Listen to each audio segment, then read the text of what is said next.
नमस्कार। अगस्ती संहिता वाचन इस उपक्रम में मैं वैद्या प्रियदर्शनी बापट-कडूस आप सभी का और आदरणीय वैद्य विष्णु जोगळेकर सर का हार्दिक स्वागत करती हूँ। श्री चरक संहिता चिकित्सा स्थान त्रयोविंशोध्याय विषय चिकित्सा का वाचन चल रहा है। इसके अंतर्गत पिछले सत्र में हमने मृत संजीवन अगत के बारे में देखा था, बहुत सारे अनुक्त द्रव्यों के बारे में देखा था। उसी के साथ साथ मृत संजीवन अगत जैसे घ्रेयादि जो विविध उसके प्रयोग है, इसके बारे में सर ने विवरण किया था। मैं सर से अनुरोध करती हूँ कि श्लोक नंबर 61 के आगे का वाचन प्रारंभ करें।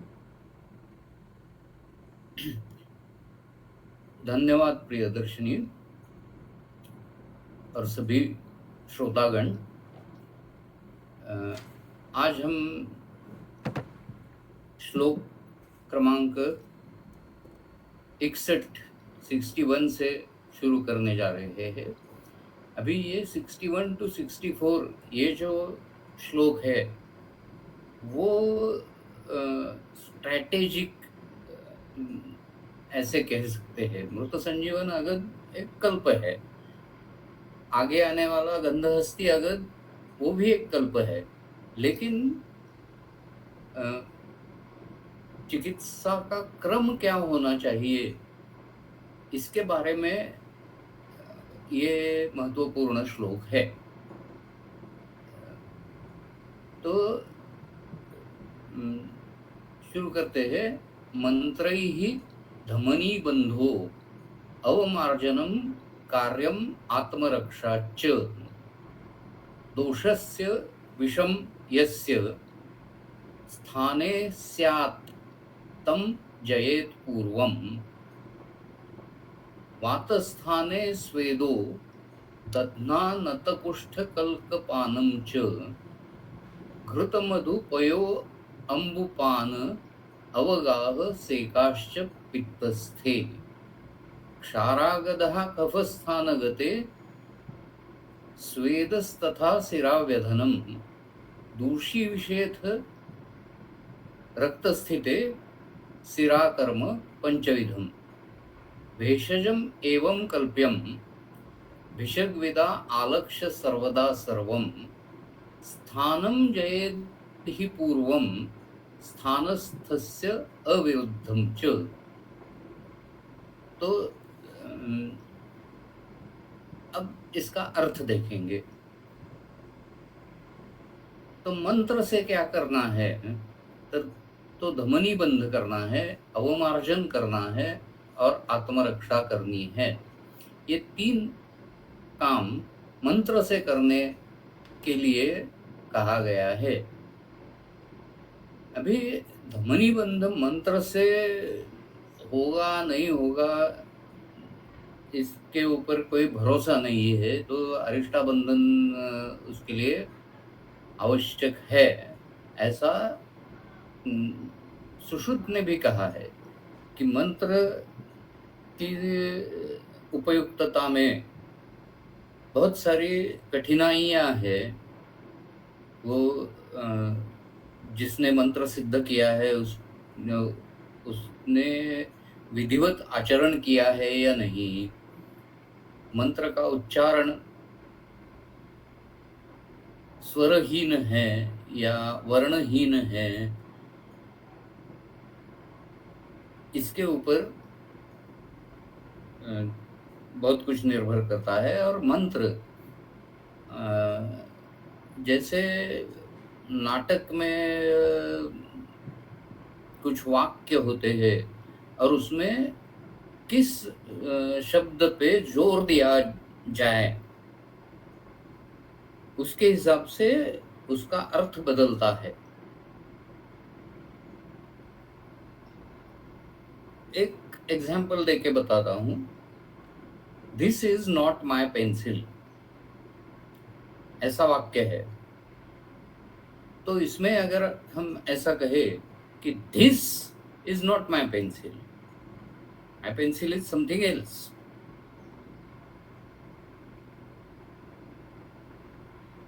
दूसरा वाक्य होगा this is not my pencil, Means previously it was mine, but I have given it to somebody, so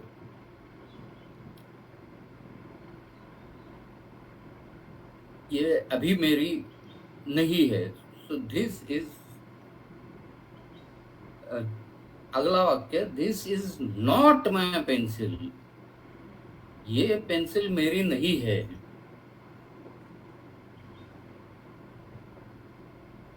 चौथा वाक्य, this is not my pencil.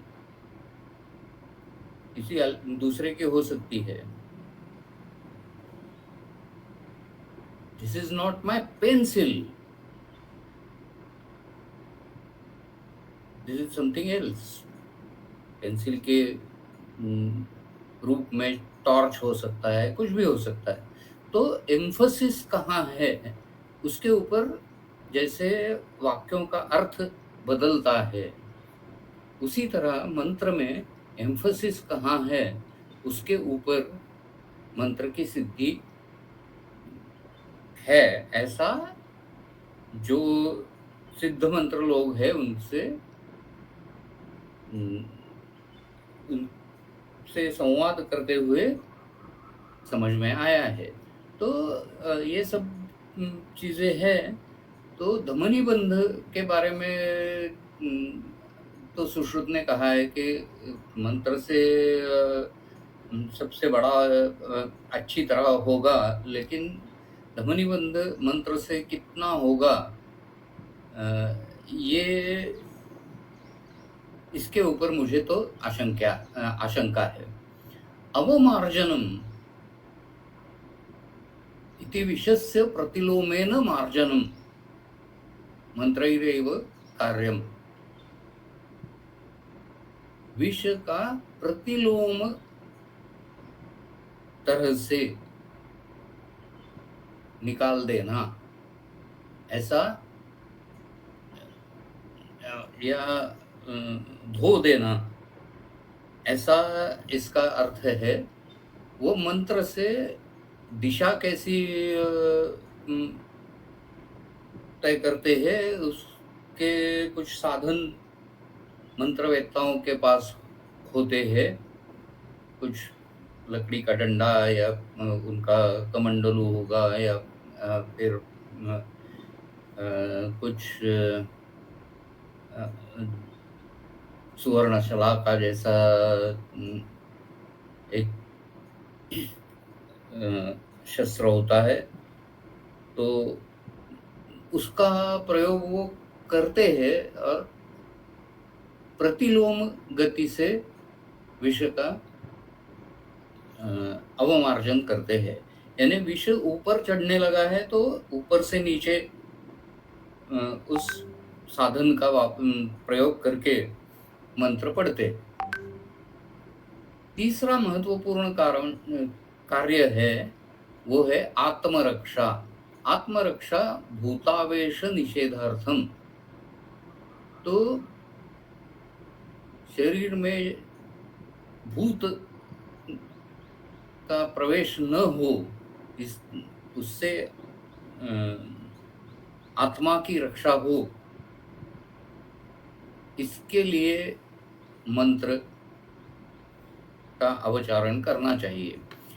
ये सबसे महत्वपूर्ण कार्य मंत्र का है. मंत्र सिद्ध हो या न हो,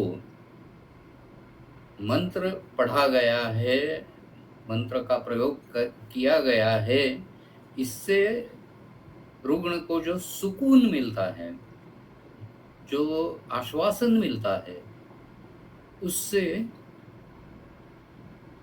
विष से पैदा होने वाला विषाद यानी निराशा चली जाती है. और मेरे ख्याल में मंत्र का स्थान सिर्फ आत्मरक्षा के लिए है. यानी conservation of spirit, we can say, fighting spirit. तो फाइटिंग स्पिरिट रिवाइव करना, फाइटिंग स्पिरिट का रक्षण करना, यह मंत्र का काम है. ये तो मैं मानता हूँ. भले ही आपको मंत्र सिद्ध नहीं किया हो, कुछ भी हो, आपको रुग्ण के सामने ऐसा बर्ताव करना है कि आपने मंत्र सिद्ध किया है और ये मंत्र डालने के बाद वो विष चला जाने वाला है। तो ये पहली पंक्ति में मंत्र से क्या-क्या काम करने हैं वो बताए गए हैं और उसका व्यवहार में क्या उपयोग है उसके बारे में हमने विवेचन किया। अभी दोषस्य विषम यस्य स्थाने स्यात् तं जयेत् पूर्वम्। यस्य दोषस्य स्थाने विषम स्यात् तं जयेत् पूर्वम्, यानी जिस दोष के स्थान में विष है उस दोष का उपचार पहले करना चाहिए। विष तो सान्निपातिक होता है, तीनों दोषों का प्रकोप उसमें होता है, तो तीनों दोषों के उपक्रम में, सन्निपात के उपक्रम में कौन से दोष को प्राधान्य दे, इसके बारे में यहाँ बताया है कि स्थान कौन सा है वो देखिए। तो विषपीत में आपको आमाशय और लघुवंत्र, ड्यूडेनम तक का जो पार्ट है वो आमाशय में आएगा। ड्यूडेनम के बाद अपेंडिक्स और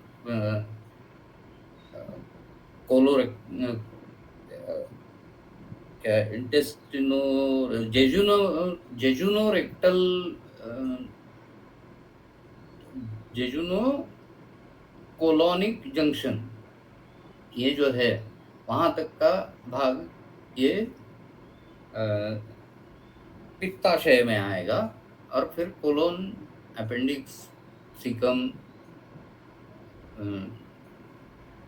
वगैरह सब पार्ट वात स्थान में आएगा। तो ये विष कौन से स्थान में है उसके ऊपर चिकित्सा पहले करनी चाहिए, ऐसा बताया है। जंगम विष के बारे में ये कौन से स्थान में है ये तय करना थोड़ा मुश्किल हो जाता है, यानी कहीं तो दंश हो जाता है और दंश से वो ऊपर चढ़ने लगता है, तो ऊपर चढ़ने तक, हृदय में आने तक वो वातस्थान का ही होता है।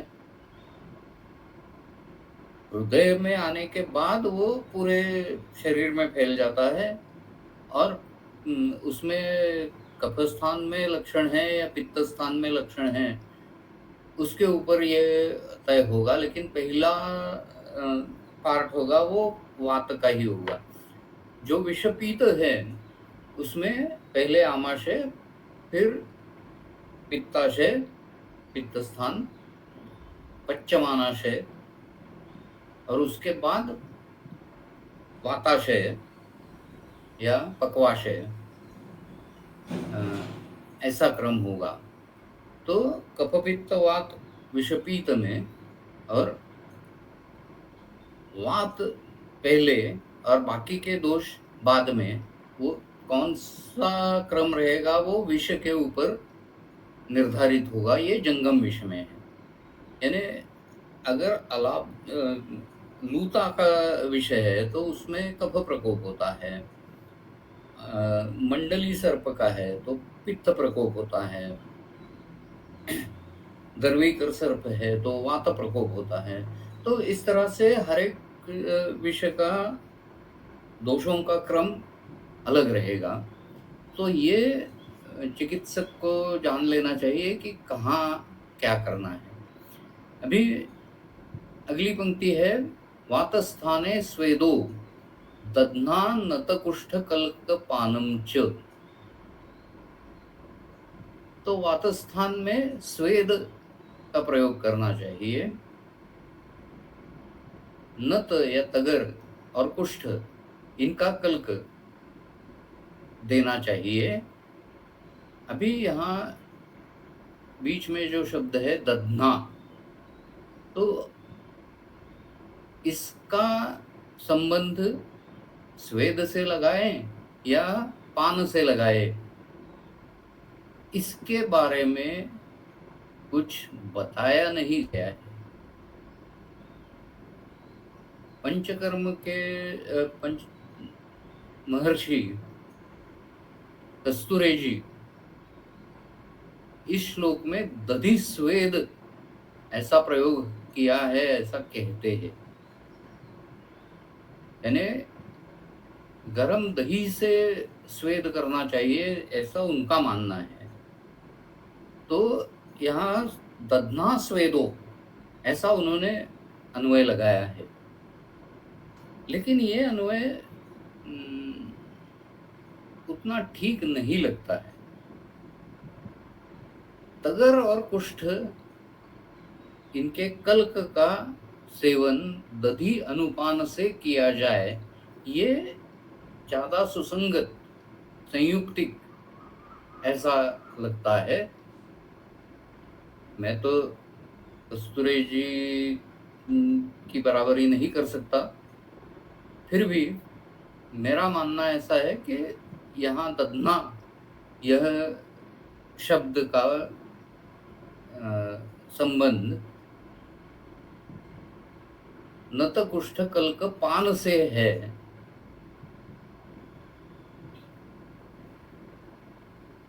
वात दोष के उपक्रम में सभी मार्ग शुष्क हो जाते हैं और दधि के अभिसंधि गुण से वो स्मूथ हो जाते हैं।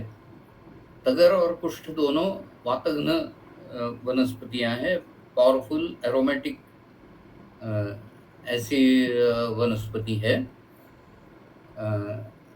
और कतिपय वात शामक औषधियों में तगर और कुष्ठ ये जोड़ी आती है। तो पान से दधि का संबंध ज्यादा संयुक्तिक है, ऐसा मेरा मानना है। कस्तूरे जी कहते हैं कि दधि का संबंध स्वेद से है।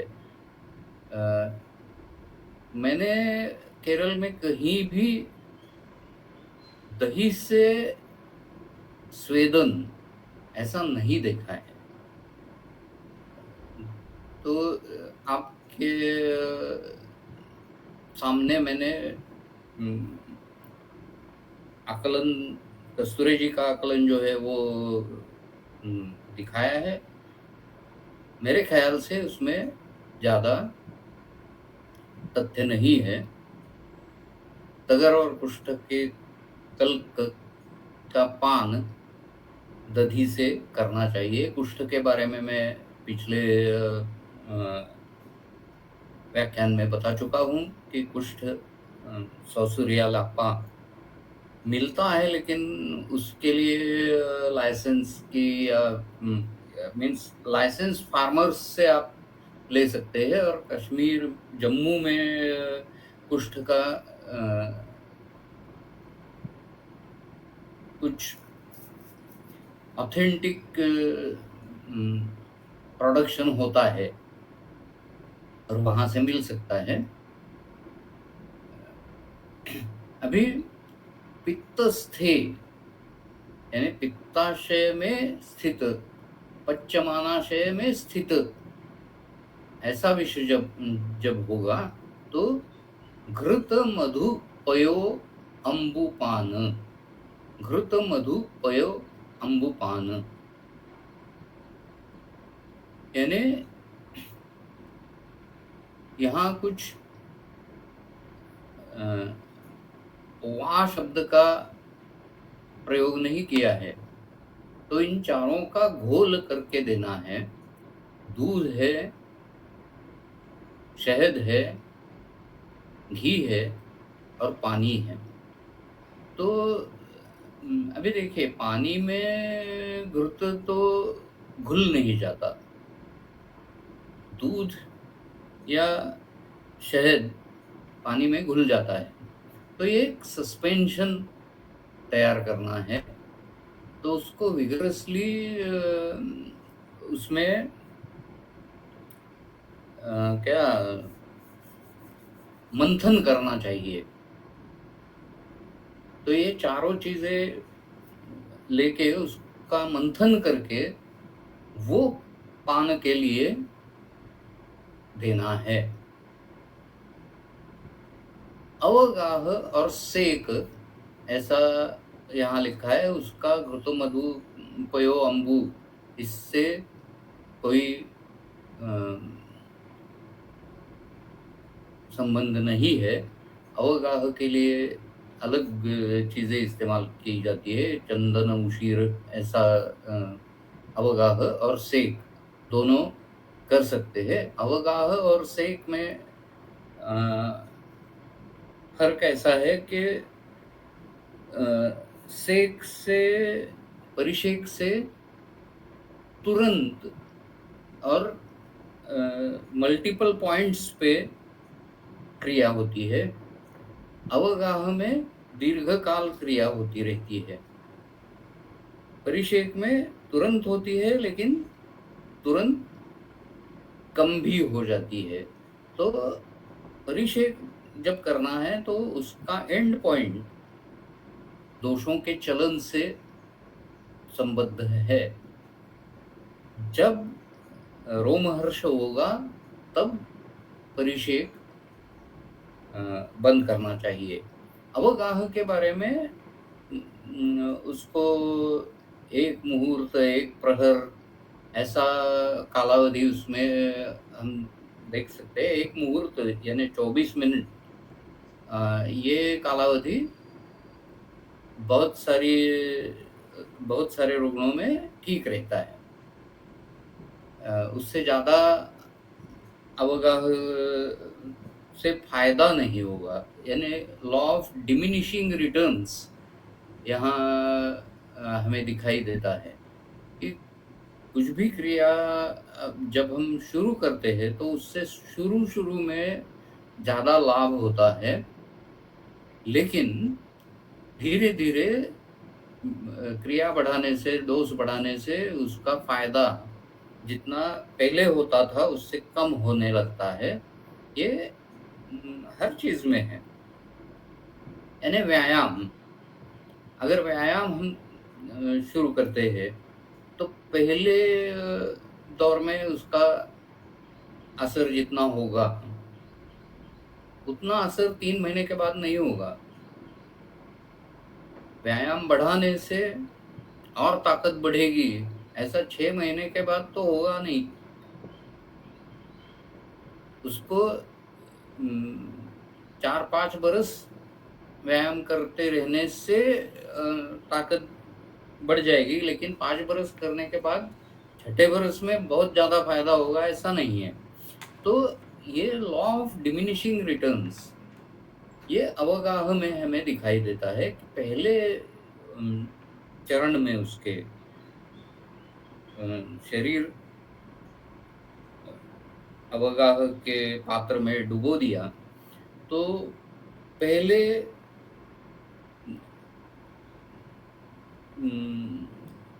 इंस्टेंट कुछ एक्शंस होंगी, उसके बाद वो स्लो डाउन होंगी, और एक मुहूर्त के बाद अवगाह से जो हमें चाहिए कि पित्त का शमन हो, तो वो पित्त का शमन उससे आगे नहीं होने वाला।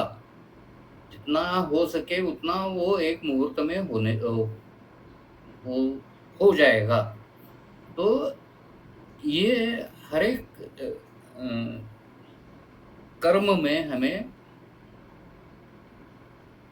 पहचान लेना चाहिए कि किसी भी कर्म की उपयुक्तता वारंवार करने से कम होती जाती है। अभी अगला श्लोक है क्षारागदः कफस्थान गते स्वेदस्तथा सिराव्यधनम दूषी विषेथ रक्तस्थिते सिरा कर्म पंचविधम। तो अभी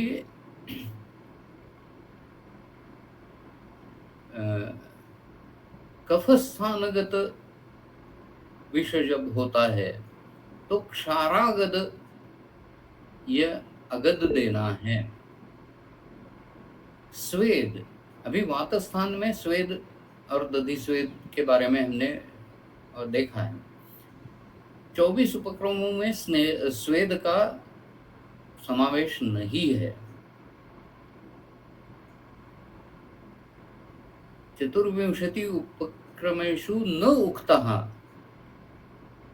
तो ऐसे बहुत सारे उपक्रम हैं जो चतुर्विंशति उपक्रमों में नहीं दिए गए हैं, जैसे कि पेया भोजन आदि विधान 24 उपक्रमों में नहीं है। सबसे बड़ा अपवाद है वो तो बस्ती है। तो 24 उपक्रमों में बस्ती का वर्णन बिल्कुल नहीं है। लेकिन पंचकर्म जब आता है दूषी विषय में कर्म पंचविधम ऐसा कहा है, वहां बस्ती आता है। नहीं तो 24 उपक्रमों की लिस्ट में बस्ती का उल्लेख नहीं है। ये हम जैसा कहते हैं अपवाद से नियम सिद्ध होता है, उस तरह से यहाँ कह सकते हैं। लेकिन जैसा मैंने पहले ही बताया है कि ये 24 उपक्रम केवल संख्या पूर्ति के लिए है। उनमें क्रम नहीं है, उनमें कुछ लॉजिक ऐसा नहीं है। इसलिए ये 24 उपक्रम परीक्षा में तो जरूर उपयुक्त होते।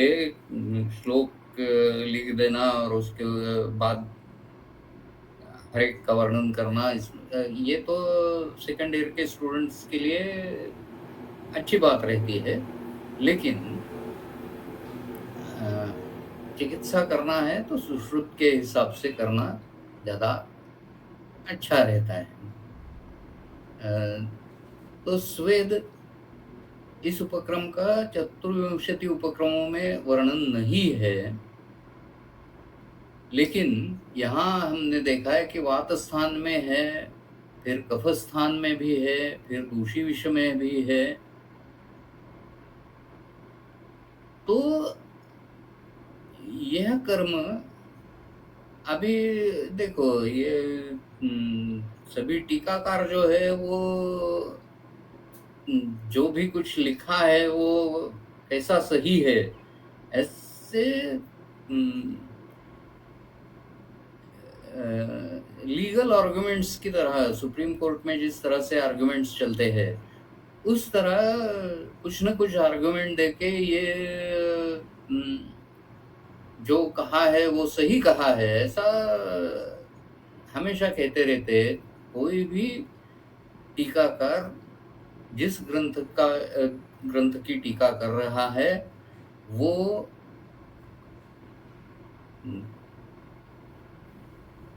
राजा के वस्त्र की तरह, जैसे दरबारी लोग, राजा सभा में नंगा आया है तो दरबारी लोग उसके वस्त्रों का बहुत अच्छा वर्णन करते हैं। लेकिन छोटा बच्चा कहता है राजा तो नंगा है। तो सभी टीकाकार जो है वो ज्यादातर उस राजा की सभा के जो सम्माननीय सदस्य है, प्राउड सदस्य है, उनकी तरह से राजा को नंगा कभी नहीं बोलते। तो यहाँ ऐसा कहा है कि स्वेद अग्नि शब्देन अपि स्वेदो गृह्यते, अग्नि शब्देन स्वेदो अपि गृह्यते, यानी अग्नि कर्म और स्वेद कर्म दोनों एक ही है, ऐसा कहा है। और पेया भोजन वगैरह जो है वो उपशमन शब्देन अवश्य बोद्धव्यम, ऐसा एक पर्दा डाल दिया है। लेकिन बात ऐसी है कि जो उपक्रम नहीं है 24 उपक्रमों में, वो नहीं है। ये कहने में क्या हर्ज है? स्वेद का उल्लेख नहीं है, पेया का उल्लेख नहीं है, भोजन आदि विधान का उल्लेख नहीं है। ये साफ साफ क्यों नहीं बताते सभी टीकाकार? एक भी टीकाकार ने ऐसा नहीं कहा है। किसी न किसी तरह कुछ उल्टा पुल्टा आर्गुमेंट करके वो जो लिखा है वो ब्रह्मवाक्य है, इस तरह से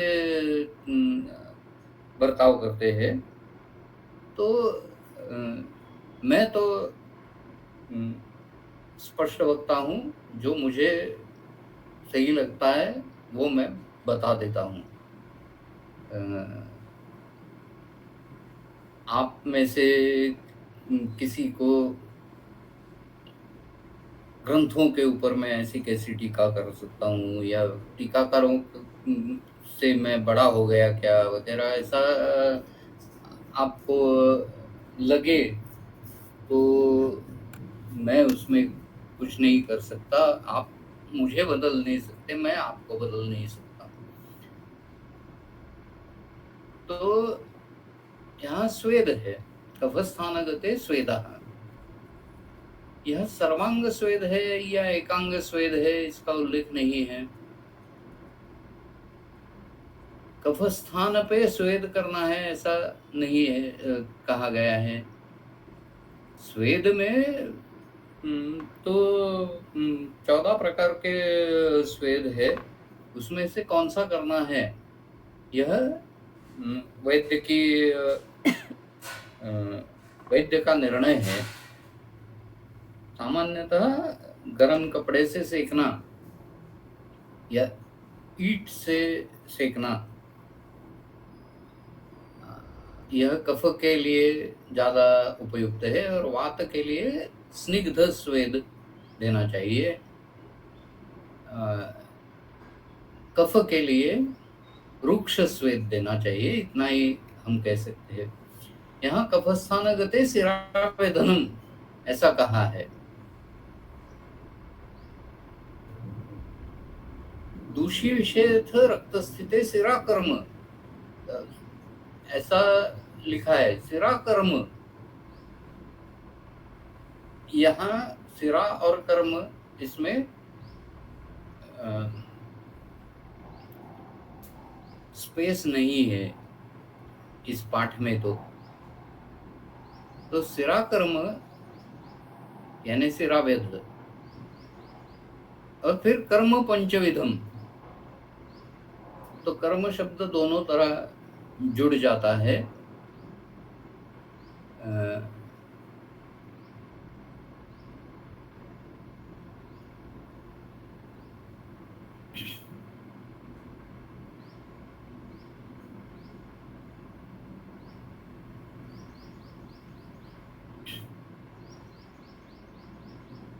तो कफ स्थानगते शिरावेदनम आमाशय में जब है तो शिरावेद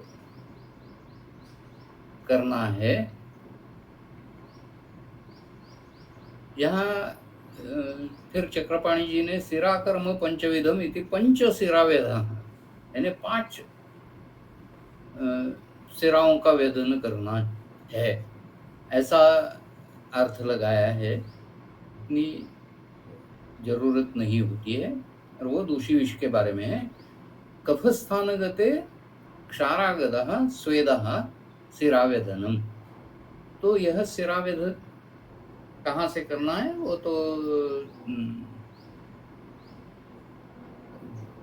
प्रकोष्ठ की शिराओं का वेद करते हैं।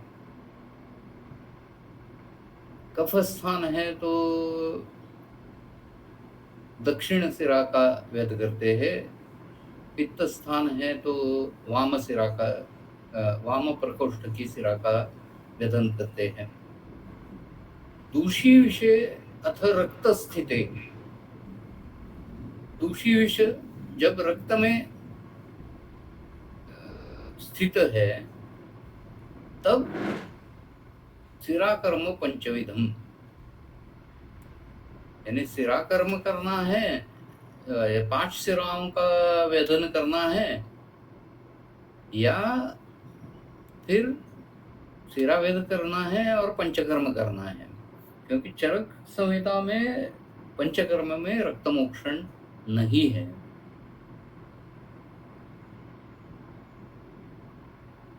वमन, विरेचन, नस्य, निरूह और अनुवासन, ऐसे 5 कर्म चरक संहिता में पंचकर्म में आते हैं। रक्तमोक्षण चरक संहिता में पंचकर्म में नहीं है। तो यहाँ पंचविध कर्म से बस्ती भी आया है। यहाँ एक ही जगह ऐसा है कि बस्ती का उल्लेख विषय के उपक्रम में किया गया है। तो ये सवाल पैदा होता है कि बस्ती इतना वात की अर्धी चिकित्सा करके बताया है, तो विषय में उसका प्रयोग क्यों न करें? वात स्थान में अगर विषय है तो वहां बस्ती का प्रयोग क्यों न करें? तो इसका उत्तर यह है कि विषय बहुत आशुकारी है, शीघ्रगति है, और बस्ती से दोषों का चलन ज्यादा होता है निरूह से। उसका शमन अनुवासन से है, तो अनुवासन देना उचित होगा या नहीं, इस तरह का सवाल पैदा होता है। लेकिन कहीं भी वात के उपक्रम में भी यानी वात प्रधान विषय में भी अनुवासन का भी उल्लेख नहीं है।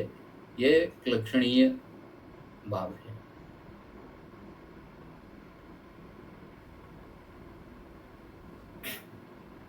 भेषजम एवं कल्प्यम, इस तरह से चिकित्सा क्या करनी है वो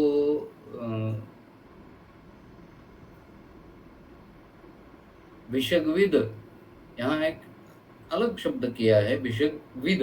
भिषग शब्द से वैद्य मालूम हो जाता है। भिषग्विद क्यों कहा है? यानी वो हम कह सकते हैं कि एक्सपर्ट, अगत तंत्र में एक्सपर्ट, ऐसा हम कह सकते हैं। विश्वविद्या का जिसने अध्ययन किया है उसे भिषग्विद या भिषग्वर कह सकते हैं। तो यहाँ समझने की बात यह है कि जो जिसने विषतंत्र का अध्ययन किया है, जो दृष्टकर्मा, केवल दृष्टकर्मा नहीं कृतकर्मा है, और कुछ एडवांस ट्रेनिंग जिसने ली हो, ऐसे ही विषय वैद्य को ये सब चिकित्सा तय करनी है। सुपर स्पेशलिटी है, ऐसा यहाँ कहने का मतलब है। आलक्ष्य सर्वदा सर्वम, सर्वदा इसलिए कहा है कि विषय आशुकारी है, तो बहुत जल्दी फैलता है और हर घड़ी विषबाधा में लक्षण बदलते रहते हैं। और फिर सर्वम आलक्ष्य, integration of all the information is essential.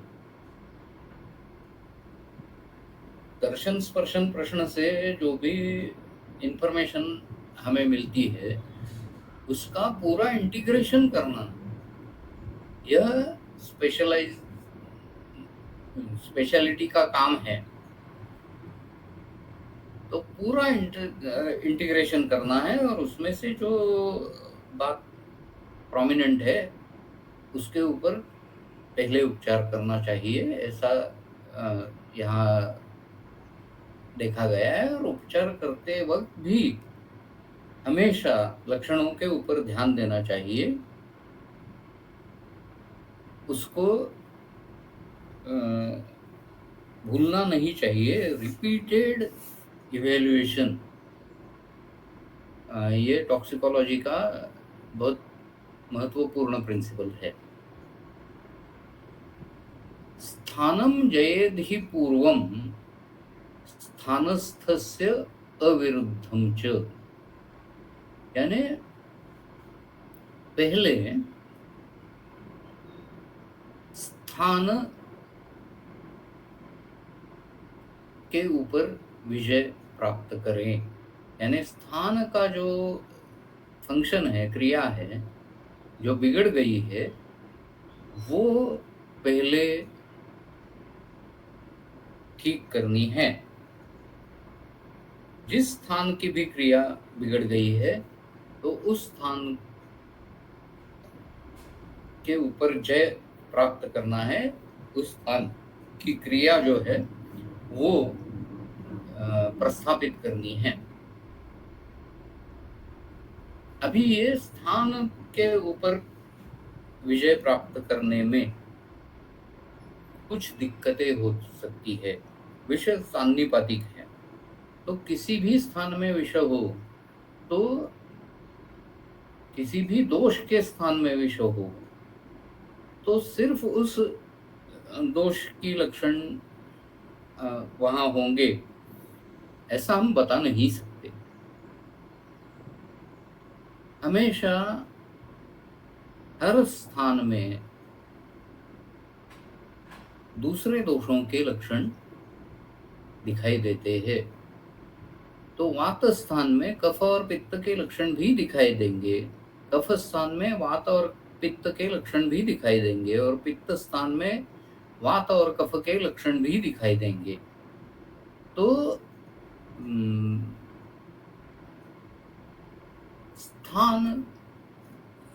स्थानस्थ दोष जो है, वात स्थान में वात, पित्त स्थान में पित्त और कफ स्थान में कफ, ये स्थानस्थ दोष है। तो उनको बढ़ाना नहीं है, ये खबरदारी हमें लेनी है। उन दोषों को बढ़ाना नहीं है, लेकिन बाकी के जो दोष बढ़ गए हैं उनको भी नियंत्रित करना है, सम करना है। और इसके लिए जो भी द्रव्य हम चूज करेंगे तो वो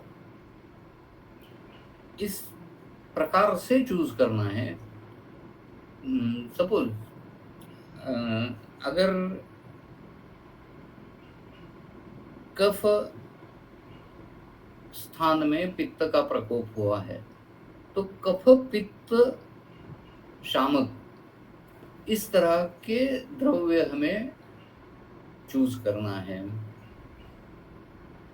वात स्थान में अगर पित्त का प्रकोप हुआ है तो वात पित्त शामक द्रव्य चूज करना है। वात स्थान में कफ का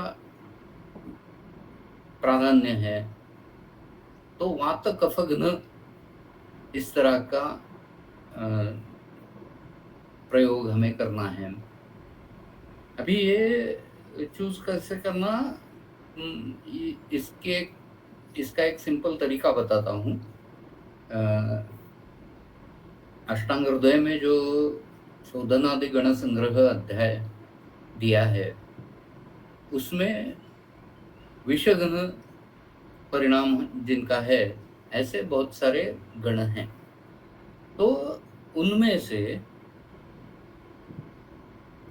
जो फलश्रुति हर एक गण की दी है, तो उसमें दोषों का उल्लेख आता है।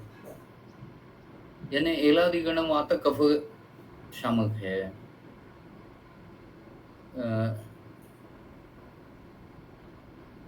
पटोल कटुरोहिण्यादि गण है, वो कफ पित्त शामक है। आरगवदादि गण वो कफ पित्त शामक है। तो इस तरह से वहाँ फलश्रुति में हम दोषों का दोषों की जोड़ी के लिए अलग अलग गणों का उपयोग कर सकते हैं। लेकिन स्थान की क्रिया ठीक होना पहले सबसे जरूरी है, क्योंकि विषय का फैलाव जो होता है वो उस स्थान से ही होने वाला है, और स्थान की क्रिया अगर ठीक हो गई तो बाकी के सिस्टम्स बिगड़ेगी नहीं। इसलिए प्रायोरिटी से उस स्थान की चिकित्सा करना है।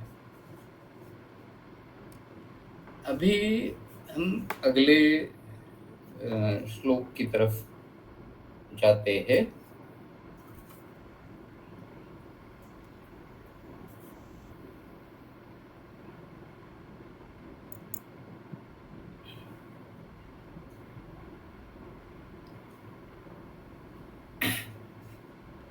अभी यहाँ पहले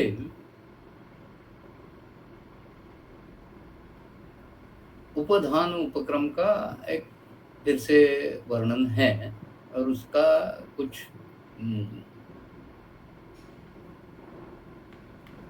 अलग तरीके का वर्णन यहाँ किया है। विषदूषित कफ मार्ग स्रोत संरोध रुद्ध वायुस्तु मृत इव श्वसेन मर्त्यः स्यात् असाध्य लिंगे विहीनश्च। अभी इतने कंट्रोवर्शियल सब चीजें हैं यहाँ। मृत इव श्वसेन, इसका क्या मतलब होगा? तो ऑलमोस्ट डेड। जैसे पहले मैंने बताया है, रुद्ध उच्छ्वास निश्वास, तो डिफिकल्टी इन ब्रीदिंग, उसके बहुत सारे तरीके हमें दिखाई देते हैं, जहाँ श्वास लेने में तकलीफ होती है, या फिर श्वास छोड़ने में तकलीफ होती है, या पूरा श्वसन का रेट जो है वो बहुत डिप्रेस हो जाता है। जो हर मिनट में 12 से 14 होना चाहिए, वो 3-4 ऐसा होता है, तो उसे मृत इव श्वसित हम कह सकते हैं। फिर वो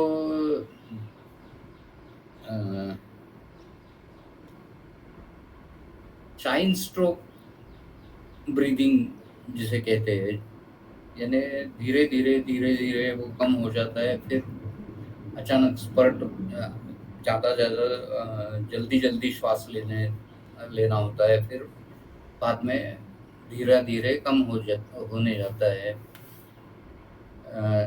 रुग्ण श्वास लेता है या नहीं लेता है इसका भी पता नहीं चलता, तो इसका पता चलाने के लिए वो नाक के सामने धागा रखते हैं। अगर सांस लिया है तो धागा हिल जाता है, सांस छोड़ा है तो ही धागा हिल जाता है। ऐसी स्थिति जब है और असाध्य लिंग नहीं है, यानी एक तरफ वर्चुअली डेड पर्सन है, लेकिन उसमें असाध्य लिंग नहीं है। ऐसी स्थिति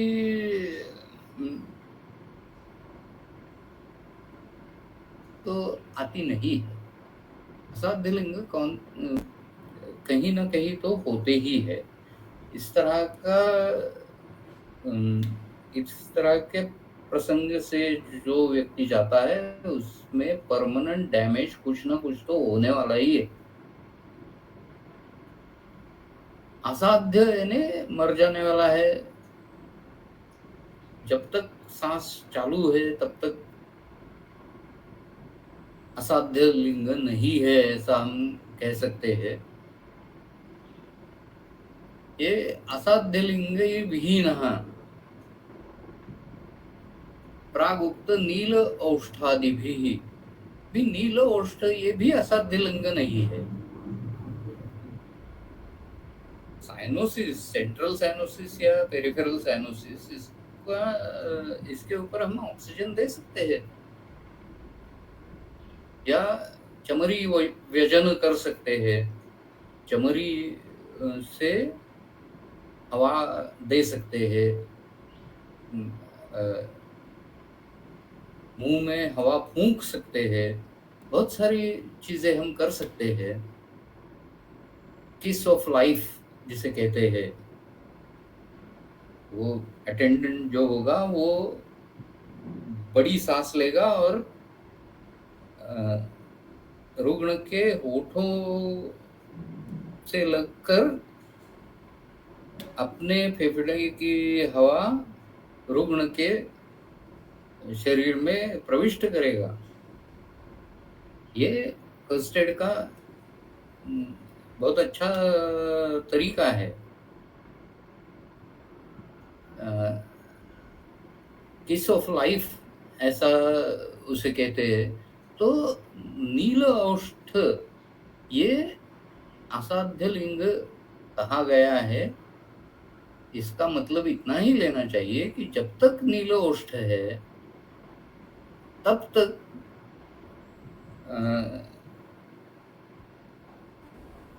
ब्रीदिंग या ऑक्सीजनेशन अच्छा नहीं हो रहा। अभी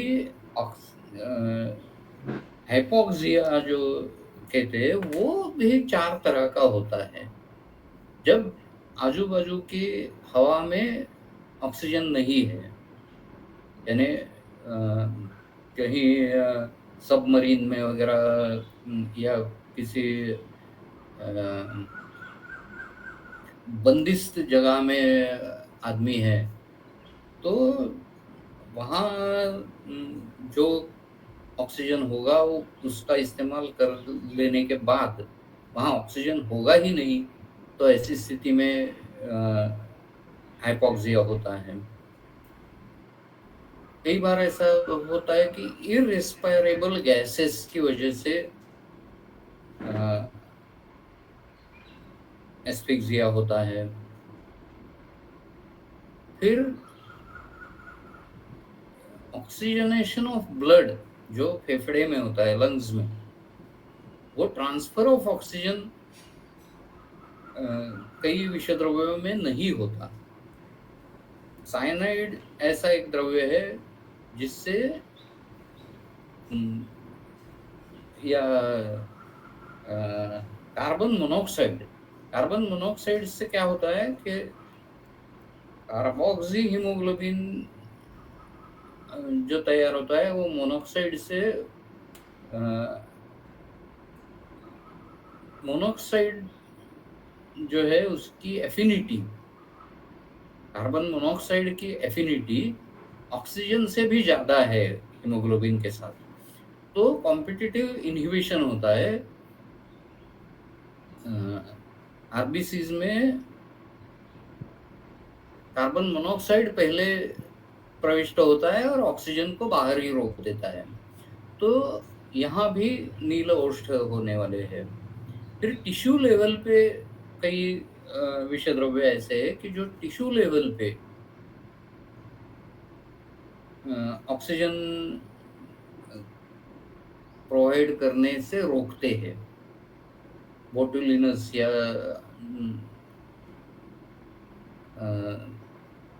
बहुत सारे ऐसे विषय द्रव्य है, ऑर्गेनोफॉस्फोरस है, फर्टिलाइजर्स, जो एग्रीकल्चरल पॉइजन्स है उसमें उनमें ऐसा दिखाई देता है कि टिश्यू लेवल पे ऑक्सीजन अपटेक नहीं होता और टिश्यू का ऑक्सीजनेशन नहीं होता।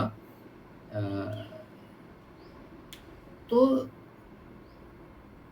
ये एस्फिक्सिया के भी बहुत सारे प्रकार है। तो उनमें से किस प्रकार के लिए क्या करना चाहिए, इसके प्रोटोकॉल्स इमरजेंसी मेडिसिन में सिखाए जाते हैं। उनका प्रयोग यहाँ करना है, तो वो कहीं भी बताया गया नहीं है। विषदूषित कफ मार्ग यानी आईफेन हो या सर्प विष हो, उनमें या फिर ऑर्गेनोफॉस्फोरस, ऑर्गेनोक्लोरीन पॉइजनिंग हो, तो उनमें पल्मोनरी फ्लूइड, पल्मोनरी इडिमा बहुत होता है। पूरे फेफड़े पानी से भर जाते हैं और वायु का मार्ग समृद्ध होता है। तो यहाँ उपाय क्या बताया है? चर्म कषायाः कल्कम, चर्म कषाया इति चर्मचटिका किंवा सप्तला। तो जिसे शिकेकाई कहते हैं मराठी में, वो शिकेकाई का कल्क बिल्व समूह, बेलफल के आकार का ये शिकेकाई का कल्क मूर्ध्नि काकपदम अस्य कृत्वा दद्यात्। तो हमने ये उपधान उपक्रम का पहले वर्णन हम देख चुके हैं। यहाँ जो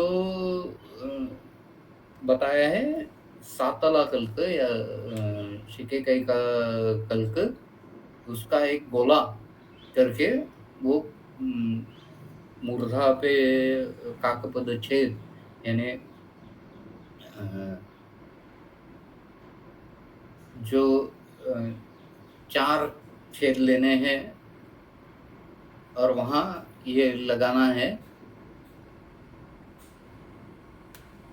उसके साथ कटु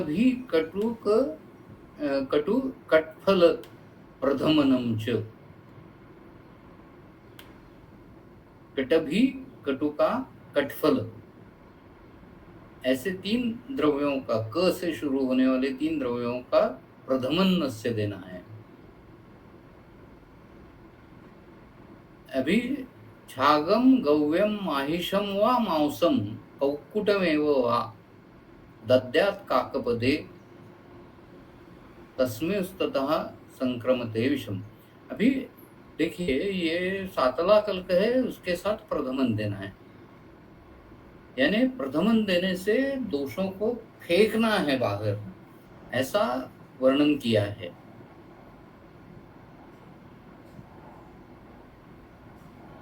काकपद में क्या देना है? वो बिल्व सम यानी बेल के फल के समान आकार का चर्म कषाय कल्क जैसे देना है, वैसे छाग मांस, गव्य मांस, माहिष मांस, कौक्कुट मांस, तो chicken, mutton, beef and buffalo meet,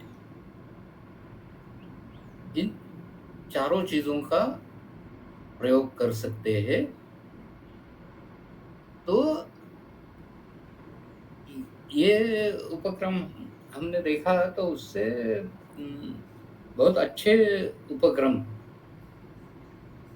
dialysis के जरिए हम कर सकते हैं। आजकल उसके लिए बहुत सारी सुविधाएं उपलब्ध है। तो रक्त में से विष निकाल देना, इसके लिए ये काकपद छेद वगैरह वर्णन परीक्षा में लिखने के लिए अच्छा है। रसशास्त्र के लोग तो कहते हैं कि अर्धनारी नटेश्वर रस, ऐसा मूर्धा पे छेद करने, काकपद छेद करके उसमें अर्धनारी नटेश्वर रस या सूची भरण रस, ऐसे कल्प है, उनका प्रयोग करना चाहिए। लेकिन उसका कॉस्ट बेनिफिट रेशो हमें मालूम नहीं है, उसकी एफिकेसी हमें मालूम नहीं है। हम केवल विश्वास रख के ये करना है तो कर सकते हैं, या फिर जहाँ डायलिसिस की सुविधा न हो, आसपास कहीं भी न हो, ऐसी वीरान जगहों में अगर हमें करना है तो ये काकपद का ठीक है। महाराष्ट्र में कुक्कुट मांस का कुक्कुट का उपयोग सर्पदंश में दंश स्थान पे किया जाता है, मूर्धा में काकपद करके नहीं किया जाता। ये मैंने पहले ही बताया है। मेरे ख्याल से ये इतना आज को ठीक रहेगा। बाकी वर्णन जो है श्लोक क्रमांक 68 से लेकर आगे का वर्णन अगले सोमवार को करेंगे। ठीक है? यस सर, बहुत बहुत धन्यवाद. एक प्रश्न यहाँ पर है. हां. अवगाहासाठी तापमान साधारणपणे किती ठेवावे? हॅलो? हॅलो. कळलं नाही. अवगाहासाठी प्रश्न तापमान अवगाहासाठी तापमान किती ठेवावे? आता ह्याच्यामध्ये अवगाह आपण पित्ताच्या उपक्रमासाठी करतोय. त्याच्यामुळे शीत अवगाह आहे. त्याच्यात पदार्थ आहेत ते सुद्धा चंदन, उशिरासारखे शीत पदार्थच वापरलेले आहेत. तर हे शीत कितीही आपण अगदी बर्फाचं पाणी घेऊन त्याच्यात सुद्धा करू शकतो. त्याचा मुख्य उद्देश जो आहे तो विषाचं प्रसरण थांबावं हा आहे, लोकलाइज व्हावं हा आहे. रूम टेम्परेचरपेक्षा कमी तापमानाचं चालेल, रूम टेम्परेचरपर्यंत सुद्धा चालेल, गरम करायचं नाहीये एवढंच. सर सीकेडीसाठी किती ठेवावं? हॅलो? सर सीकेडी वगैरे असेल तर किती तापमान ठेवतात? किडनी डिसीज त्याच्यासाठी अवगाहनी कितपत उपयोग होईल याच्याबद्दल मला अतिशय शंका आहे.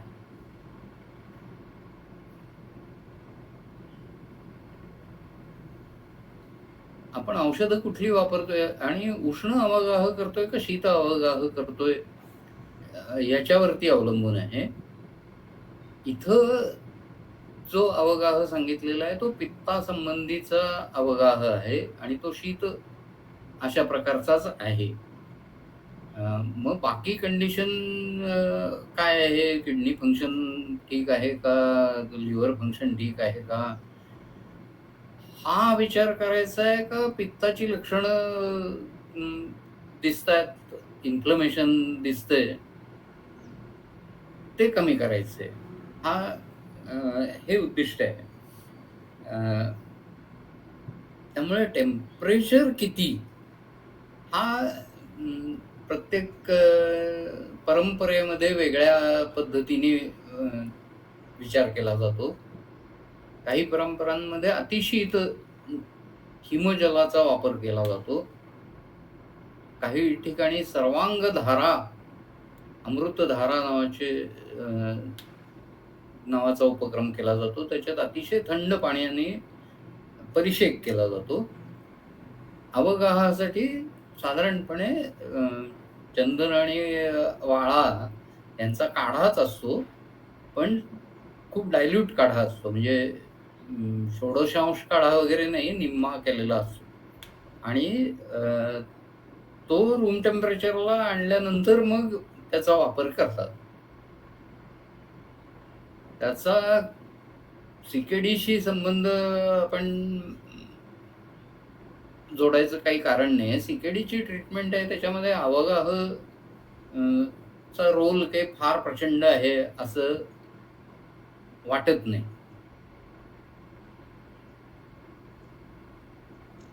ठीक आहे. सर आणि चूर्णाचं ते नसते सांगितले कुटकी, कटफल आणि तिसरं द्रव्य काय आहे ते कचं? कटभी, कटुका आणि कटफल. कायफळ, त्याच्यानंतर कुटकी आणि कटभी. कटभीचा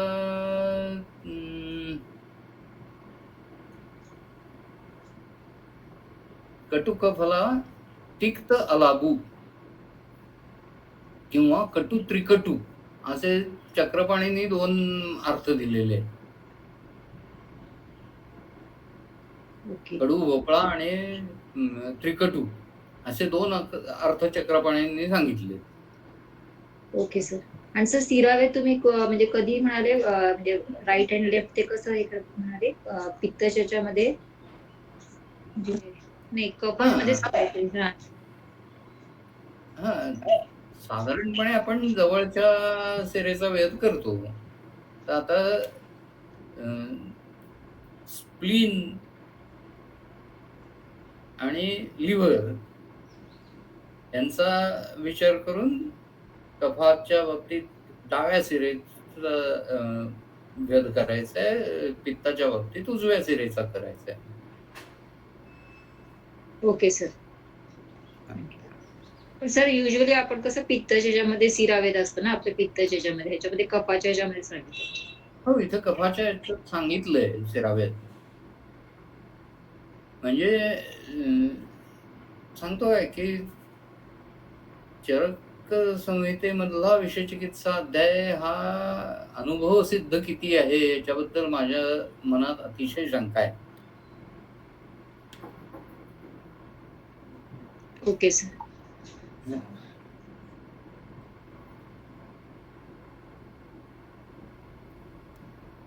ठीक आहे. बहुतेक अजून काही शंका नाही आहे.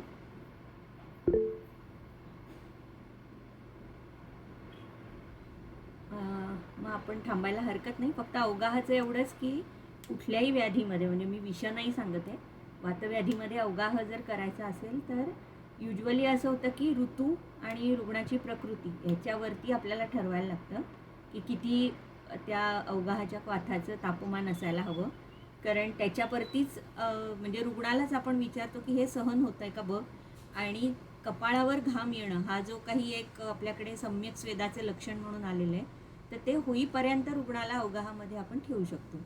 हे मी विषासाठी सांगत नाही आहे, वातव्याधी किंवा आपण अवगाह जिथे जिथे करू शकतो अशा व्याधींसाठीचं सांगते. मला थँक्यू. मला असं वाटतं आपण थांबूया आणि पुन्हा भेटूया पुढच्या सोमवारी. खूप खूप धन्यवाद. थँक्यू.